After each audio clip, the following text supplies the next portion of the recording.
وأشهد أن محمدا عبده ورسوله.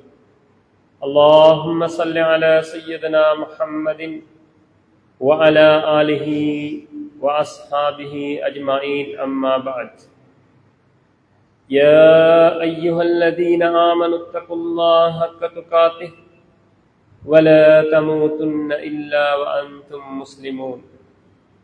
يا أيها الناس اتقوا ربكم الذي خلقكم من نفس واحدة وخلق منها زوجها وبث منهما رجالا كثيرا ونساء واتقوا الله الذي تساءلون به والأرحام إن الله كان عليكم رقيبا.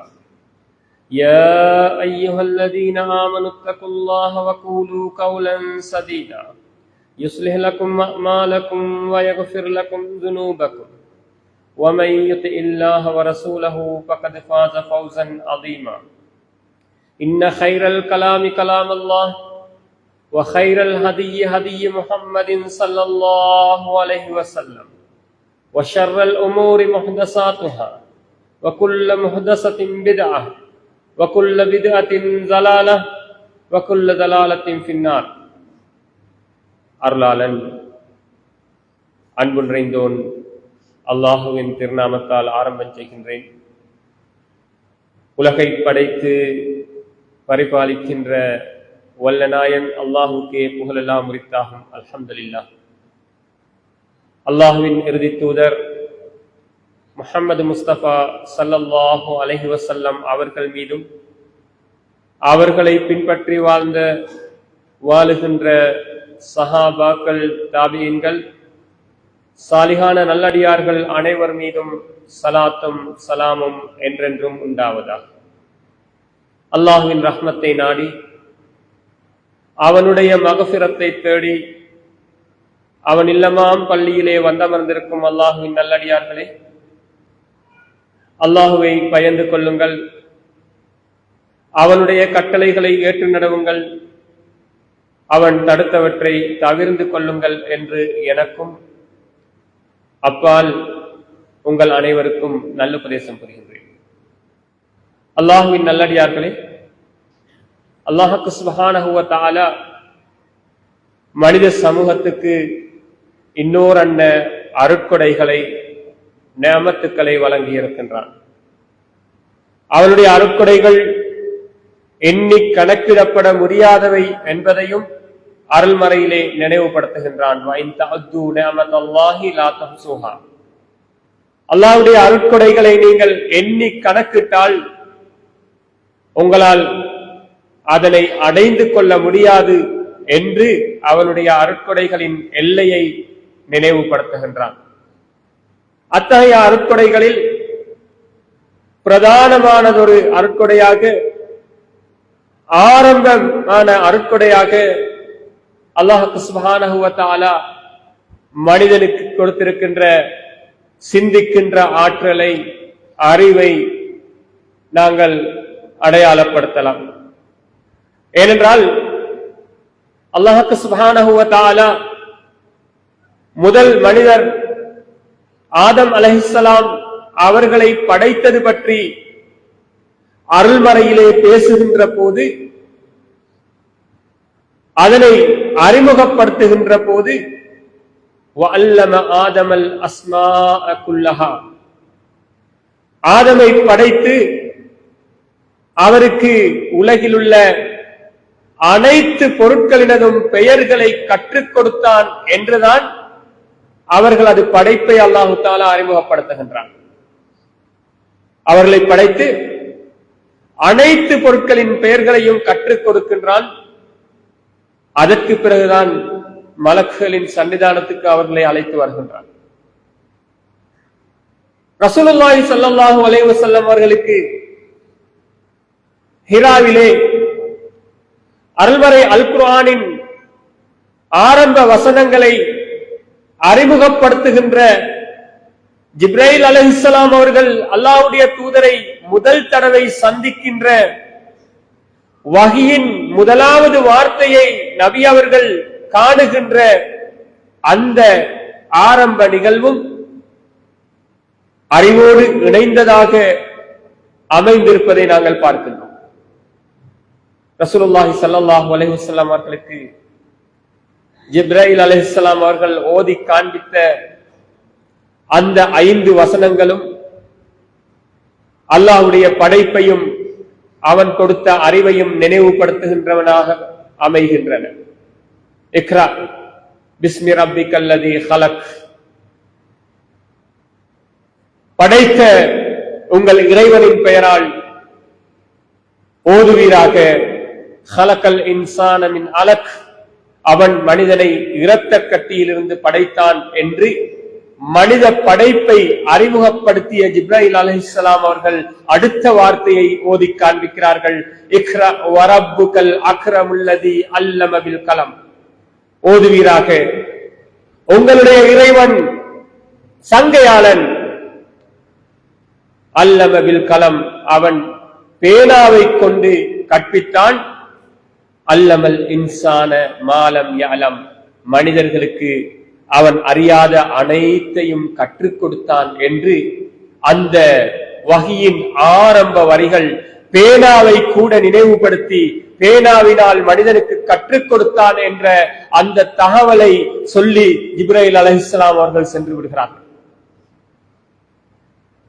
கண்ணியத்துக்குரிய சகோதரர்களே, நாங்கள் தினமும் ஓதுகின்ற சூரா அர் ரஹ்மானின் ஆரம்ப வார்த்தைகளை பாருங்கள். அர் ரஹ்மான், அளவற்ற அருளாளன். அல்லமல் குர்ஆன், அல் குர்ஆனை கற்றுக் கொடுத்தான் என்று சொல்லி அடுத்து மனித படைப்பை பற்றி பேசுகின்ற வார்த்தையை பாருங்கள். ஹலக்கல் இன்சான அல்லமஹுல் பயான், மனிதனை படைத்தான், அவனுக்கு பேசுவதற்கு கற்றுக் கொடுத்தான் என்று படைப்பையும் கல்வியையும் படைப்பையும் அறிவையும் இணைத்து பேசுகின்ற வார்த்தைகளை அருள்மறை அல் குர்ஆனிலே நாங்கள் பார்க்கின்றோம். எனவே அறிவுதான் மனித சமூகத்துக்கு அல்லாஹ் சுப்ஹானஹு வ தஆலா கொடுத்த பிரதானமானதும் முதலானதுமானதான அருட்கொடையாக நேமத்தாக அமைந்திருப்பதை நாங்கள் பார்க்கின்றோம். ஆகவே தான் அல்லாஹ்வுடைய தூதர் ஸல்லல்லாஹு அலைஹி வஸல்லம் அவர்கள் தலபுல் இல்மி ஃபரீதத்துன் அலா குல்லி முஸ்லிம், அறிவை தேடுவது ஒவ்வொரு முஸ்லிம்களின் மீதும் பரலானதாகும், கட்டாய கடமையானது என்று அல்லாஹ்வுடைய தூதர் ஸல்லல்லாஹு அலைஹி வஸல்லம் அவர்கள் கல்வியை தேடுவதை பரலானதாக ஆக்கி வைத்தார்கள். தலபுல் இல்மி ஃபரீதத்துன் அலா குல்லி முஸ்லிம், முஸ்லிம்கள் எல்லோர் மீதும் அறிவை தேடுவது பரலானது என்று ஸல்லல்லாஹு அலைஹி வஸல்லம் அவர்கள் சொல்கிறார். மன் ஹரஜ ஃபீ தலபில் இல்மி ஃபஹுவ ஃபீ சபீலில்லாஹ் ஹத்தா யர்ஜஅ, ஸல்லல்லாஹு அலைஹி வஸல்லம் அவர்கள் சொன்னார்கள், யார் அறிவை தேடுவதற்காக வெளியாகி செல்லுகிறாரோ அவர் திரும்பி வீடு வந்து சேருகின்ற வரைக்கும் அல்லாஹ்வுடைய பாதையிலே இருக்கிறார் என்று நபி ஸல்லல்லாஹு அலைஹி வஸல்லம் அவர்கள் சொல்றார். அறிவை தேடி வெளியாகி செல்லுகின்ற மனிதன், மாணவன் வீடு திரும்புகின்ற வரைக்கும் அல்லாஹ்வுடைய பாதையிலே இருக்கின்றான். கண்ணியத்துக்குரிய சகோதரர்களே, ரசூலுல்லாஹி ஸல்லல்லாஹு அலைஹி வஸல்லம் அவர்கள் பத்ர் யுத்தத்திலே ஈடுபடுகிறார்கள், வெற்றி பெறுகிறார்கள். பணைய கைதிகளாக குறைஷி காபிர்களை பிடித்து வந்து பள்ளிவாசலிலே கட்டி வைத்திருக்கிறார்கள். அவர்களை வசதியுள்ளவர்கள் விடுதலை பெறுவதற்கு பண வசதியுள்ளவர்கள் பணத்தை செலுத்தி விடுதலை பெறுவதற்குரிய வாய்ப்பை கொடுத்தார்கள். அந்த யுத்த களத்தின் பணைய கைதிகள் விடயத்தில் கூட அல்லாஹ்வுடைய தூதர் ஒரு அழகான வழிகாட்டலை எங்களுக்கு தந்தார்கள். அந்த குறைஷிகள் ஈமானை சுமந்தவர்கள் அல்ல, ஈமானுக்கு எதிராக வாழ்ந்தவர்கள், போராட வந்தவர்கள், பணைய கைதிகள். ஆனாலும் கூட அவர்களிலே கல்வி அறிவு உள்ளவர்கள், எழுத வாசிக்க தெரிந்தவர்கள். மதீனாவிலே இருக்கின்ற 10 சிறுவர்களுக்கு எழுத வாசிக்க சொல்லிக் கொடுத்து விட்டு விடுதலை பெறலாம் என்று ஒரு அறிவிப்பை கொடுத்தார்கள். அந்த இஸ்லாத்தின் எதிரிகளிடமிருந்து கூட அறிவை பெற்றுக் கொள்கின்ற விடயத்தில் அல்லாஹ்வுடைய தூதர் அவர்கள் அழகானது ஒரு வழிகாட்டலை கொடுத்தார்கள். மதீனாவிலே இருக்கின்ற சிறுவர்களுக்கு எழுதுவதற்கு வாசிப்பதற்கு நீங்கள் கற்றுக் கொடுத்தால் உங்களால் விடுதலை பெற்று செல்ல முடியும் என்று வழிகாட்டினார்கள் அல்லாஹ்வுடைய தூதர் ஸல்லல்லாஹு அலைஹி வஸல்லம். கண்ணியத்துக்குரிய சகோதரர்களே, அந்த அளவு அறிவுக்கு அல்லாஹும் அல்லாஹ்வுடைய தூதரும் அதி முக்கியத்துவம் கொடுத்த வரலாற்றை நாங்கள் பார்க்கின்றோம். சொன்னார்கள் ஸல்லல்லாஹு அலைஹி வஸல்லம் அவர்கள், குன் ஆலிமன் அவ் முத்தஅல்லிமன், நீ கற்கின்ற ஒரு மாணவனாக இரு, அல்லது கற்றுக் கொடுக்கின்ற ஒரு ஆசிரியராக இரு, அல்லது கல்விக்கு ஏதாவது ஒரு வகையிலே உதவி செய்கின்ற ஒரு மனிதராக இரு, நாலாவது மனிதனாக இந்த உலகத்திலே வாழ்ந்து விடாதே என்று ஸல்லல்லாஹு அலைஹி வஸல்லம் அவர்கள் சொன்னார்கள். லா தகுன் ராபியா, நாலாவது ஒரு மனிதனாக, கல்வியோடு எந்த வகையிலும் தொடர்பில்லாத ஒரு மனிதனாக இந்த பூமியிலே நீ வாழக்கூடாது என்று ஸல்லல்லாஹு அலைஹி வஸல்லம் அவர்கள் சொன்னார்கள். ஒரு மனிதன், ஒரு முஸ்லிம் கல்வியோடு ஏதாவது ஒரு வகையில் தொடர்புள்ளவனாக அவன் இருக்க வேண்டும். ஒன்று, கற்கின்ற மாணவனாக எங்களுடைய பிள்ளைகள் கற்றுக்கொண்டிருக்கிறார்கள். அதை தாண்டி கற்றுக் கொடுக்கின்ற ஆசிரியராக அவர் இருக்க வேண்டும். கல்விக்கு கற்றுக் கொடுப்பதிலே அவன் பங்களிப்பு செலுத்துகின்றான். அந்த இரண்டும் இல்லாத மூன்றாவது ஒரு மனிதராக இருந்தால் ஏதாவது ஒரு அடிப்படையிலே கல்விக்கு உதவி செய்கின்ற மனிதராக அவன் இந்த உலகத்திலே வாழ வேண்டும். ஒரு முஸ்லிமாக வாழ்வதாக இருந்தால் நாங்கள் ஏதோ ஒரு அடிப்படையிலே, அது பாடசாலையின் பழைய மாணவர்களாக, அபிவிருத்தி சங்க உறுப்பினர்களாக, அல்லது அதற்கு ஏதாவது ஒரு வகையிலே பொருளாதார பங்களிப்பு செலுத்துகின்றவர்களாக, மதரசாக்களிலே விடுதியிலே இருக்கின்ற மாணவர்களுக்கு ஏதாவது ஆடைகள், உணவுகள், சம்பளங்கள் ஏதாவது ஒன்றை கொடுக்கின்ற, எப்படியாவது கல்விக்கு உதவி செய்கின்ற தொடர்புள்ள மனிதராக இருக்க வேண்டும். இந்த மூன்றும் தவிர நாலாவது ஒரு மனிதராக ஒரு முஸ்லிம் இந்த பூமியிலே வாழக்கூடாது என்று ஸல்லல்லாஹு அலைஹி வஸல்லம் அவர்கள் வழிகாட்டியிருக்கிறார். அந்த அளவு உலகிலே முஸ்லிமாய் நீ வாழ்வதாக இருந்தால் அறிவோடு தொடர்புள்ள மனிதனாக, கல்விக்கு பங்களிப்பு செய்கின்ற மனிதனாகத்தான் நீ வாழ்ந்தாக வேண்டும் என்ற வழிகாட்டலை முஸ்லிம் சமூகத்துக்கு அல்லாஹ்வுடைய தூதர் ஸல்லல்லாஹு அலைஹி வஸல்லம் அவர்கள் சொல்லி தந்திருக்கிறார். கண்ணியத்துக்குரிய சகோதரர்களே, அறிவுக்கு இந்த அளவு இஸ்லாம் முக்கியத்துவம் கொடுக்கிறது என்றால் ஏன் கல்விக்கு இவ்வளவு முக்கியத்துவம் என்ற ஒரு கேள்வி எழுகிறது. அந்த கல்வியினூடாக பெரும் பெரும் பட்டங்களை பெற வேண்டும் என்பதற்காகவா? சிறந்த சான்றிதழ்களை பெற்று எங்களுடைய வீட்டு சுவர்களிலே பிரேம் பண்ணி அழகுபடுத்த வேண்டும் என்பதற்காகவா? எங்களுடைய பெயர்களுக்கு பின்னால் BA MA என்று அல்லது வெவ்வேறு ஆங்கில எழுத்துக்களை உச்சரிக்க வேண்டும் என்பதற்காகவா? அல்லது பெரும் பதவிகளை பெற்று லட்சக்கணக்கிலே சம்பாதிக்க வேண்டும், சமூகத்திலே எனக்கு ஒரு அந்தஸ்து வேண்டும் என்பதற்காகவா? இவை அத்தனையையும் தாண்டி சிறந்த மனிதர்களாக இந்த பூமியிலே வாழ்வதற்கு அறிவு அடிப்படையானது என்பதை அல்லாஹ்வுடைய தூதர் ஸல்லல்லாஹு அலைஹி வஸல்லம் அவர்கள் சொல்லித் தருகிறார்கள். எனவேதான் அவர்கள் கேட்ட சில பிரார்த்தனைகள் அறிவுக்கு இந்த அளவு முக்கியத்துவம் கொடுத்த அவர்கள் கேட்ட சில பிரார்த்தனைகள் எனக்கும் உங்களுக்கும் பாடமாக இருக்கும் என்று கருதுகின்றோம். முதலாவது, அல்லாஹ்வுடைய தூதர் ஸல்லல்லாஹு அலைஹி வஸல்லம் அவர்கள் தங்களுடைய வளமையானது ஒரு துஆவிலே இப்படி கேட்பார்கள், அல்லாஹும்ம இன்னி அஸ்அலுக இல்மன் நாஃபிஆ, யா அல்லாஹ் எனக்கு அறிவை தருவாயாக என்ற வார்த்தையை அல்ல, இல்மன் நாஃபிஆ பயனளிக்கக்கூடிய கல்வியை தருவாயாக என்று ரசூலுல்லாஹி ஸல்லல்லாஹு அலைஹி வஸல்லம் அவர்கள் சொல்வார்கள், பிரார்த்திப்பார்கள். அறிவு வேண்டும், அந்த அறிவு பயனுள்ள அறிவாக, வாழ வைக்கின்ற அறிவாக, பண்புள்ளவனாக வாழச் செய்கின்ற அறிவனாக, மனிதனாக வாழச் செய்கின்ற அறிவாக, மனிதர்களுக்கு உதவி செய்கின்றவனாக வாழச் செய்கின்ற அறிவாக அந்த அறிவு அமைய வேண்டும். அப்படியான அறிவைத்தான் எனக்கு தந்திரு நாயனே என்று அல்லாஹ்வுடைய தூதர் ஸல்லல்லாஹு அலைஹி வஸல்லம் அவர்கள் பிரார்த்திக்கிறார்கள். அடுத்த ஒரு பிரார்த்தனையை பாருங்கள், நானும் நீங்களும் அடிக்கடி கேட்க வேண்டிய பிரார்த்தனைகள் இவை. அல்லாஹும்ம இன்னி அஊது பிக மின் இல்மின் லா யன்ஃபா.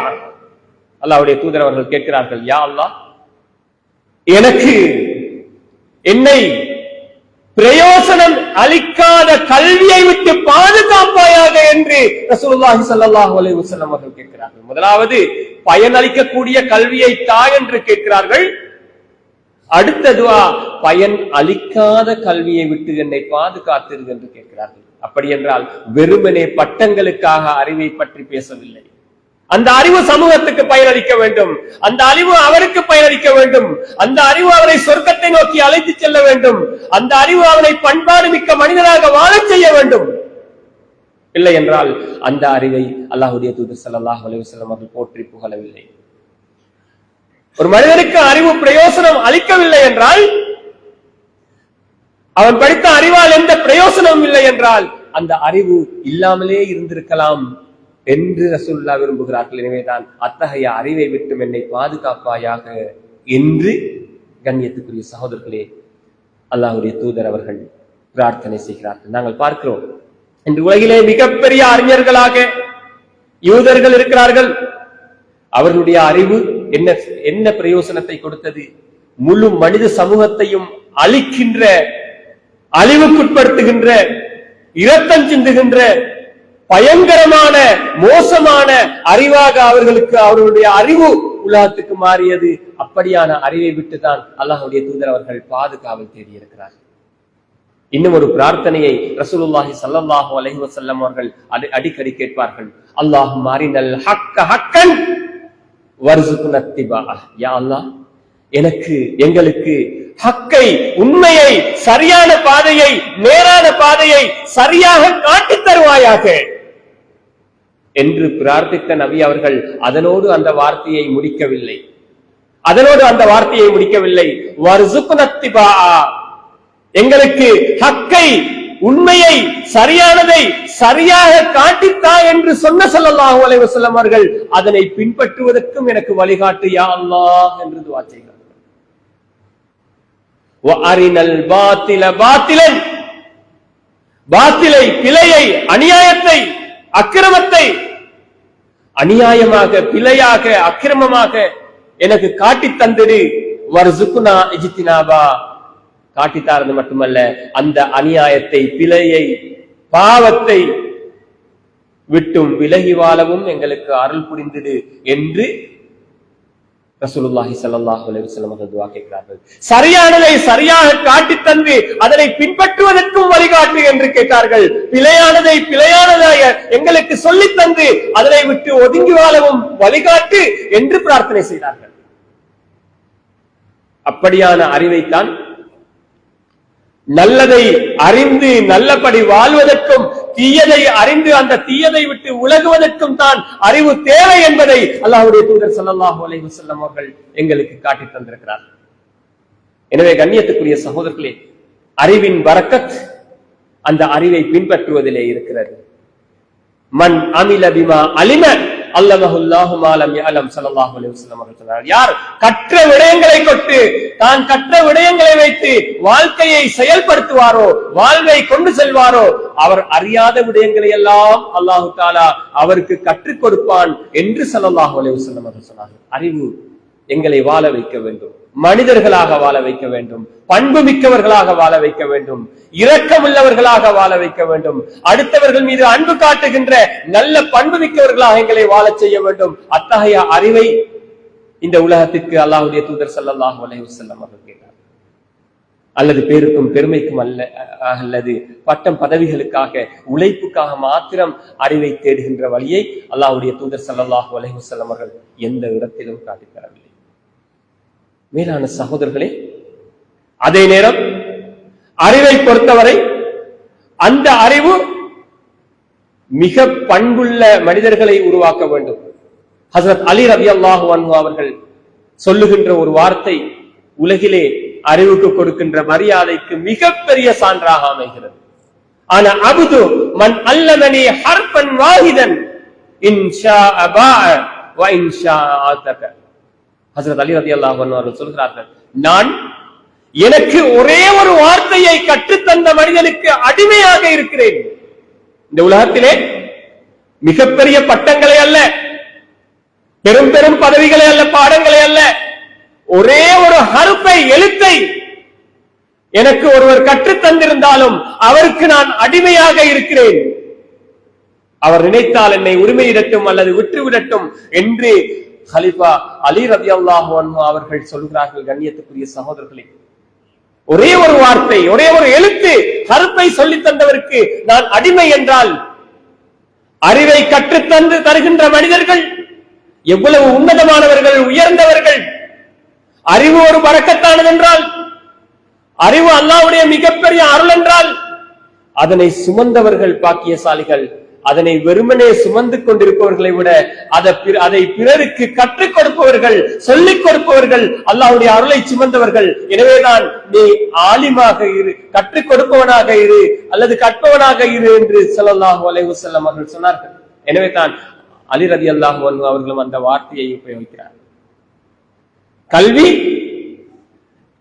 அதனை அடைகின்றவர்கள் அதனை கொடுக்கின்றவர்களை மதிக்க வேண்டும் என்ற வழிகாட்டலை இஸ்லாம் எங்களுக்கு சொல்லித் தருகிறது. ஒரு இமாம் அவர்கள் சொல்லுகிறார்கள், மன் அல்லமல் இல்மல் கரீம லிஃபாஹிரின் கமன் கல்லதல் யாக்கூத உனுக்கல் ஹனாசிரி.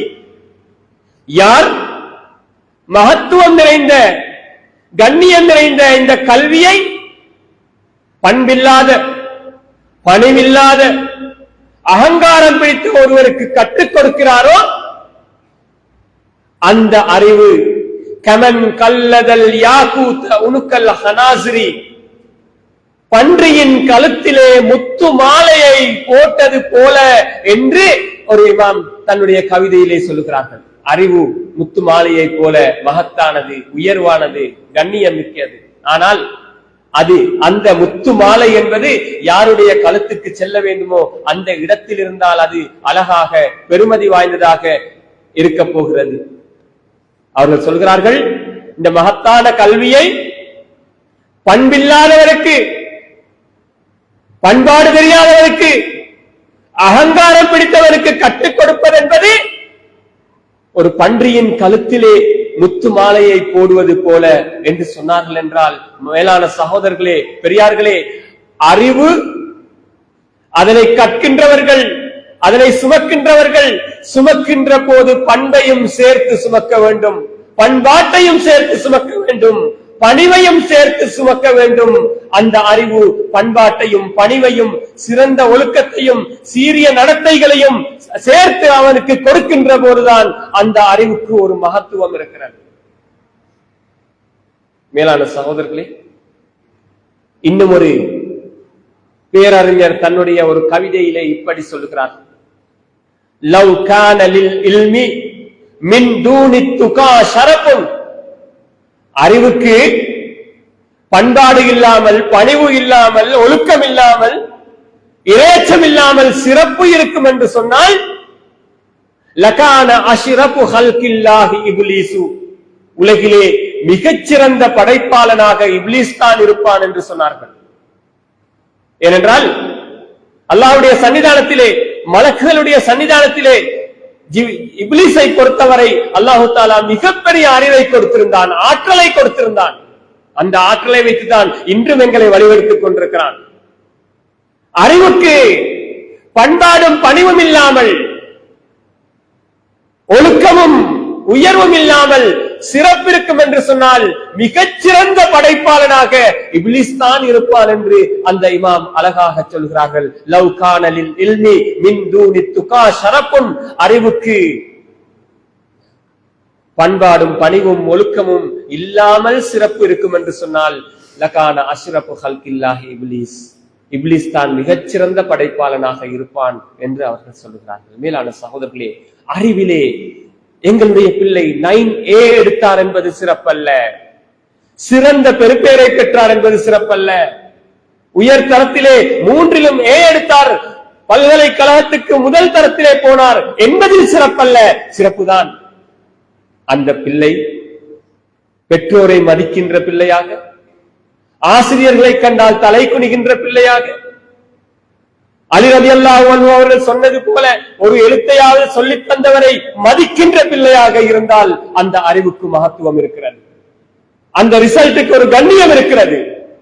ஆனால் பெற்றோரையும் தூக்கி எறிந்து, ஆசிரியர்களையும் தூக்கி எறிந்து, மற்றோரையும் கணக்கெடுக்காமல் அகங்காரத்தோடு திரிகின்ற ஒரு பிள்ளையாக இருந்தால் அந்த ஏக்கள் எந்த எழுத்துக்களில் பயன் கிடையாது. அந்த இமாம் அவர்கள் சொன்னது போல எதிலோ போட்ட முத்துமாலை போன்று அது இருக்கும் சகோதரர்களே. எனவே மேலான சகோதரர்களே, எங்களுடைய பிள்ளைகளுக்கு பாடசாலை அறிவை கற்றுக் கொடுக்கட்டும், நாங்கள் அவர்களுக்கு பண்பாட்டை கற்றுக் கொடுப்போம். ஒரு தந்தை தன்னுடைய பிள்ளைகளுக்கு கொடுக்கின்ற மிகப்பெரிய சொத்து, சிறந்த ஒழுக்கத்தை விட மிகப்பெரிய ஒரு சொத்தை ஒரு தந்தை தன் பிள்ளைக்கு கொடுக்க முடியாது என்று அல்லாஹ்வுடைய தூதர் ஸல்லல்லாஹு அலைஹி வஸல்லம் அவர்கள் சொன்னார்கள். மிகப்பெரிய சொத்து. நீங்கள் கோடிக்கணக்கிலே மாட மாளிகைகளை, சொத்து செல்வங்களை அள்ளி கொடுக்க தேவையில்லை. அப்படி கொடுத்தாலும் அவர்களால் பாதுகாக்க முடியாமல் போகும். அவர்களிடத்திலே சீரான ஒழுக்கத்தை நீங்கள் கொடுக்காமல் சென்றார். நீங்கள் கொடுக்கின்ற மிகப்பெரிய சொத்து சீரான ஒழுக்கம், சிறந்த பண்பாடு, மூத்தோரை மதிக்கின்ற பண்பாடு, உங்களை பெற்றோரை கண்ணியப்படுத்துகின்ற பண்பாடு, உங்கள் வார்த்தைகளை மீறாத பண்பாடு, கற்பிக்கின்ற ஆசிரியர்களை மதிக்கின்ற பண்பாடு. இது இல்லாத வரைக்கும் வேறு எதை கொடுத்தாலும் அவர்கள் அதனை அழித்து விடுவார்கள். பாதுகாக்க தெரியாமல் அதனை வீணாக்கி விடுவார்கள். யதார்த்தத்திலே உலகத்திலே நாங்கள் இப்படியான எத்தனையோ காட்சிகளை பார்த்திருக்கிறோம். கண்ணியத்துக்குரிய சகோதரர்களே, இந்த சமூகம், நாளைய தலைமுறை, நாளை இந்த சமூகத்தை தலை நிமிர்ந்து தலைமை தாங்கி இந்த சமூகத்தை கட்டிக்காக்க வேண்டியவர்கள் எங்களுடைய பிள்ளைகள், இந்த ஊரில் இருக்கின்ற இளைஞர்கள், சிறுவர்கள். நாங்கள் மரணித்து விடுவோம், நாளை அவர்கள் தான் இந்த ஊரை கட்டிக்காக்க வேண்டும் என்றால் அவர்களுக்கு நாங்கள் சொத்து செல்வங்களை அவர்கள் தேடிக்கொள்வார்கள். அல்லாஹ் அளந்ததை அவர்களுக்கு கொடுப்பான். ஆனால் ஒழுக்கம் என்பதை நாங்கள் சிறு வயதிலிருந்தே சொல்லிக் கொடுக்க வேண்டும். மூத்தோர்களை மதிக்க கற்றுக் கொடுக்க வேண்டும். உறவினர்களோடு இணைந்து வாழ கற்றுக் கொடுக்க வேண்டும். பெரியவர்களுக்கு மரியாதை கொடுத்து சிறியவர்கள் மீது இரக்கம் காட்டுகின்ற பண்பாட்டை சொல்லிக் கொடுக்க வேண்டும். நல்லோர்களை, உயர்ந்தோர்களை மதிக்கின்ற, மூத்தோர்களை கண்ணியப்படுத்துகின்ற சிறந்த அஹ்லாக்கை எங்களுடைய ஒவ்வொரு பிள்ளைக்கும் சொல்லிக் கொடுப்பதை பரலானது என்று நாங்கள் விளங்கிக் கொள்ள வேண்டும் சகோதரர்களே. இல்லை என்றால் மறுமையிலே, கபரிலே எங்களுக்கு விசாரணை இருக்கிறது என்பதை நானும் நீங்களும் தெரிந்து கொள்ள வேண்டிய தேவை இருக்கிறது. மேலான சகோதரர்களை, சிந்தனை செய்து பாருங்கள். இங்கிருக்கின்ற மூத்தவர்கள், வயோதிபர்களுக்கு ஞாபகம் இருக்கும், நாங்கள் சிறிய வயதிலே எங்களுடைய பெற்றோர்கள் பள்ளிக்கூடத்திலே, குர்ஆன் ஓதல் மதரசாவிலே, அந்த காலத்தில் இருந்த அந்த லெப்பைமாரிடத்திலே அல்லது முஅஸ்ஸின்மாரிடத்திலே எங்களை பாடம் காட்டுகின்ற போது பிள்ளையுடைய கண்களை மட்டும் காப்பாற்றி தாருங்கள், பிள்ளைக்கு படிப்பை சொல்லிக் கொடுங்கள், ஒழுக்கத்தை சொல்லிக் கொடுங்கள் என்று சொல்லி பாடம் கொடுத்த எங்களுடைய பெற்றோர்களின் காரணமாக இன்று சமூகத்திலே நாங்கள் கண்ணியமாக வாழுகின்றோம். இல்லை என்றால் இந்த மிம்பரில் நான் இருக்கவும் முடியாது, சமூக அந்தஸ்தோடு நீங்கள் இருக்கவும் முடியாது. மேலான சகோதரர்களே, அன்று எங்களுடைய பெற்றோர்கள் அப்படித்தான் எங்களுடைய ஆசிரியர்களிடத்திலே, ஹஸ்ரத்மாரிடத்திலே எங்களை பாடம் கொடுத்தார்கள். அவர்கள் கண்ணை மட்டும் காப்பாற்றி தாருங்கள் என்று சொன்னதன் அர்த்தம், கண்ணுக்கு ஏதாவது நடந்தால் அதனை ஈடு செய்ய முடியாது, எனவே கண்ணை காப்பாற்றி தாருங்கள், மற்றபடி நீங்க பிள்ளைய படிச்சு கொடுங்க என்று சொன்ன வார்த்தைகள் ஒவ்வொருவருக்கும், இங்குள்ள மூத்தவர்கள் ஒவ்வொருவருக்கும் ஞாபகம் இருக்கும். எனவே இன்று நாங்கள் ஊரிலே கெட்ட பேர் வாங்காமல், யாரிடமும் மேய்ச்சி வாங்காமல், காண்கின்றவர்கள் மரியாதையாக பேசுகின்ற அளவுக்கு நல்லவர்களாக ஏதோ ஒரு வகையிலே ஒரு அந்தஸ்தோடு அல்லாஹ் தஆலா எங்களை வைத்திருக்கிறான். இன்று இருக்கின்ற இளம் பெற்றோர்களே, உங்களுடைய ஆசிரியரிடத்திலே உங்களுடைய பிள்ளைகளை பாடம் கொடுக்கின்ற போது என்ன வார்த்தைகளை சொல்லுகிறீர்கள்? உங்களுடைய தந்தைமார் உங்களுடைய ஆசிரியர்களிடத்திலே சொன்ன வார்த்தைகள் பேசப்படுகின்றதா என்று ஒரு கணம் சிந்தனை செய்து பாருங்கள், யோசித்து பாருங்கள். அன்று எங்களுடைய ஹஸ்ரத்மார் சில நேரம் எங்களுக்கு ஓதி தந்தது முஅஸ்ஸின்மார் தான், ஹஸ்ரத்மாரும் இல்ல. சில இடங்கள்ல பள்ளிக்கூடம் பள்ளிவாசல்ல மட்டும்தான் குர்ஆன் மதரசா இருந்துச்சு. அவர்கள் அடித்த அடிகளுக்கு நாங்கள் வழக்கு செய்திருந்தால் இன்று வரைக்கும் வந்த ஹஸ்ரத்மார்கள் சிறைச்சாலைகளிலே வாடி இருப்பார்கள். ஒருவேளை அவர்கள் எங்களுக்கு அப்படி அடிக்காமல் உதைக்காமல் விட்டிருந்தால் எங்களில் பல பேர் சிறைச்சாலைகளிலே இருந்திருப்போம். இல்லை என்றால் கண்ணியமாக வாழ தெரியாதவர்களாக, சமூகத்திலே ஒதுக்கப்பட்டவர்களாக வாழ்ந்திருப்போம். ஏனென்றால் அந்த அடியும் உதையும் ஏச்சும் பேச்சும் தான் நாங்கள் இன்று சமூகத்திலே அந்தஸ்தோடு வாழ்வதற்கு காரணமாக இருக்கிறது என்று நான் சொன்னால் மூத்தவர்கள் யாரும் மறுக்க மாட்டீர்கள். எனவே சமூகத்திலே பேரும் புகழும் வேறு பல பெயர்களும் கிடைக்கலாம். ஒழுக்கம் நிறைந்த பிள்ளைகளை நாங்கள் விட்டு சென்றால்தான் நாங்கள் மரணித்ததன் பின்னாலும் இந்த சமூகம் எங்களையும் போற்றி புகழும். இல்லை என்றால் பெற்றவர்களையும் சேர்த்துத்தான் இந்த சமூகம் தூற்றும். இந்த சமூகம் தூற்றுகின்ற போது அவர்கள் செய்கின்ற தவறுகளுக்கு அவர்களை மட்டும் தூற்றாது, பெற்றவர்களையும் சேர்த்துத்தான் தூற்றும். எனவே கண்ணியத்துக்குரிய சகோதரர்களே, அரசாங்கம் பௌதிக வளங்களை எங்களுக்கு தரலாம், கட்டடங்களை கட்டித்தரலாம், கதிரை மேசைகளை போட்டு தரலாம், சிறந்த ஆசிரியர்களை கொண்டு வந்து தரலாம். ஆனால் அரசாங்கத்தால் எங்கள் பிள்ளைகளுக்கு ஒழுக்கத்தை கொண்டு வந்து கொடுக்க முடியாது. அதனை இங்கிருக்கின்ற பள்ளிவாசலும் பாடசாலையும், பள்ளிவாசலின் நிர்வாகமும் பாடசாலையின் நிர்வாகமும், இங்கிருக்கின்ற ஒவ்வொரு பெற்றோரும், ஒவ்வொரு வீட்டிலே தாயும் தந்தையும் தான் அதனை சீராக கவனிக்க வேண்டும். எங்களால் மாத்திரம்தான் இந்த நாளைய சமூகத்தில் சிறந்த தலைவர்களாக எங்களுடைய பிள்ளைகளை உருவாக்க முடியும். அத்தகைய சிறந்த பெற்றோர்களாக, நல்ல மனிதர்களாக, நல்ல தலைவர்களாக நாங்கள் இருந்து நாளைய தலைவர்களை நல்ல விதமாக உருவாக்கி செல்வதற்கு எல்லாம் வல்ல அல்லாஹ் எங்கள் அனைவருக்கும் அருள் புரிவானாக. யா அல்லாஹ் எங்களுடைய பாவங்களை மன்னிப்பாயா, எங்கள் பெற்றோர்களுடைய பாவங்களை மன்னிப்பாயா, எங்கள் ஆசிரியர்களுடைய பாவங்களை மன்னிப்பாயா. யா அல்லாஹ் எங்களுடைய பிள்ளைகளை சிறந்த ஒழுக்க சீலர்களாக, சீரான கல்வியை சுமந்தவர்களாக, மூத்தோரை மதிக்கின்றவர்களாக மாற்றி நல்ல தலைவர்களாக நாளை உருவாக்குவதற்கு ஒவ்வொரு பெற்றோருக்கும் நீ கிருபை செய்வாயாக. எங்களுடைய துஆக்களை கபூல் செய்வாயாக. ஆமீன் யா ரப்பல் ஆலமீன். அல்ஹம்துலில்லாஹ் அல்ஹம்துலில்லாஹி அல்லதி ஹதானா லிஹாதா வமா குன்னா லினஹ்ததிய லவ்லா அன் ஹதானல்லாஹ். அஷ்ஹது அல்லா இலாஹா இல்லல்லாஹ் வஹ்தஹு லா ஷரீக லஹ் واشهد ان سيدنا محمدا عبده ورسوله. اللهم صل على سيدنا محمد وعلى اله وصحبه اجمعين. اما بعد، فيا عباد الله اوصيكم ونفسي اولا بتقوى الله، فان التقوى هي اساس للفوز والنجاح. ان احسن الكلام واتم التبيان كلام من انزل الفرقان هدى للمتقين. اعوذ بالله من الشيطان الرجيم. بسم الله الرحمن الرحيم. يا ايها الذين امنوا اتقوا الله حق تقاته ولا تموتن الا وانتم مسلمون. بارك الله لنا ولكم ولسائر المسلمين والمؤمنين بكل ذنب فاستغفروه انه هو الغفور الرحيم.